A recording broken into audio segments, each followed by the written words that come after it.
দেশব্যাপী অসহযোগ আন্দোলনের পর ছাত্র জনতার তুমুল বিক্ষোভের মুখে গত ৫ আগস্ট প্রধানমন্ত্রীর পদ থেকে পদত্যাগ করে দেশ ছাড়েন শেখ হাসিনা।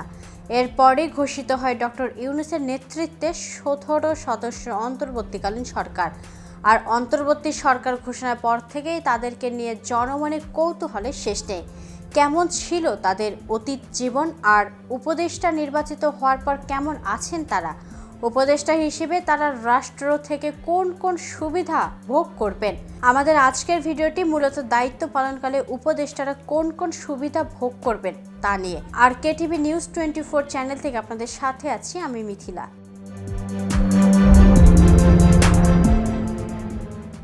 একজন প্রধানমন্ত্রীর কাজ হলো সঠিকভাবে দেশকে পরিচালনা করা, তবে বিনামূল্যে এই কাজ করেন না তিনি। এই জন্য অন্য চাকরিজীবীদের মতোই মাসের শেষে বেতন পান বাংলাদেশের প্রধানমন্ত্রী।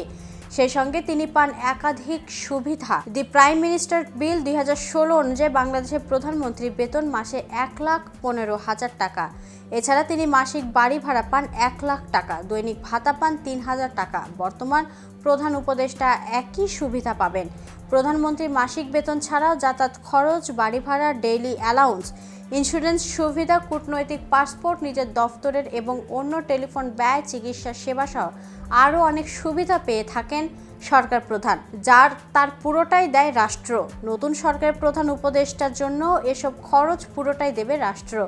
বাংলাদেশের প্রধানমন্ত্রী সাধারণত নির্বাচিত হওয়ার পর একটা সরকারি বাসভবন পান। অতীতের রেকর্ড মতে বর্তমান প্রধান উপদেষ্টাও এই সুবিধা পাবেন। বর্তমানে প্রধানমন্ত্রীর হাউস রেন্ট অ্যালাউন্সের পরিমাণ প্রতি মাসে ১ লাখ টাকা। তার বাড়ির নিরাপত্তায় থাকেন স্পেশাল ফোর্সের সদস্যরা। বর্তমানে উপদেষ্টা একই সুবিধা পাবেন বলে জানিয়েছেন বঙ্গভবন সূত্র।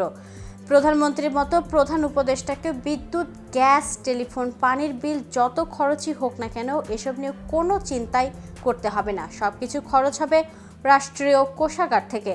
দেশ এবং দেশের বাইরে যাতায়াত করার জন্য প্রধানমন্ত্রীর যে টাকা খরচ হয় তাও সম্পূর্ণ বহন করে রাষ্ট্র। একইভাবে মন্ত্রিসভার একজন পূর্ণ মন্ত্রীর সমান বেতন ভাতা ও আনুষঙ্গিক সুযোগ সুবিধা পাবেন তত্ত্বাবধায়ক সরকারের একজন উপদেষ্টা। The ministers of state and deputy ministers bill 2016 অনুযায়ী একজন মন্ত্রী বেতন পান মাসিক ১,০৫,০০০ টাকা। ডেপুটি স্পিকার, বিরোধী দলীয় নেতা এবং চিফ হুইপরাও সমান বেতন পান। মন্ত্রী, প্রতিমন্ত্রী বা উপমন্ত্রী কাউকেই তাদের বেতনের জন্য কোনো কর পরিশোধ করতে হয় না। সেক্ষেত্রে একজন উপদেষ্টাকেও রাষ্ট্র একই সুবিধা দেবে।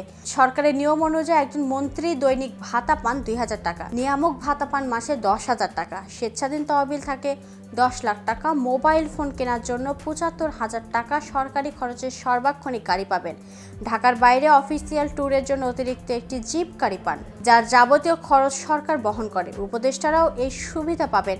উপদেষ্টারাও সরকারি খরচের রেল ভ্রমণ ও বিদেশ ভ্রমণের খরচ পাবেন। বিদ্যমান আইন অনুযায়ী সরকারের একজন পূর্ণ মন্ত্রী বিনা ভাড়ায় সরকারি বাসভবন সুবিধা পান। তার বাসার গ্যাস, বিদ্যুৎ, পানি, টেলিফোন সহ ভবনটির যাবতীয় রক্ষণাবেক্ষণ সরকার বহন করে সরকার। এছাড়াও মন্ত্রীরা সার্বক্ষণিক নিরাপত্তা প্রহরী পান। এসব সুবিধাই নতুন সরকার উপদেষ্টারাও পাবেন বলে ধারণা করা হচ্ছে। আজ এ পর্যন্তই। নিত্য নতুন সকল আপডেট পেতে কেটিভি নিউজ 24 এর সাথেই থাকুন। ধন্যবাদ।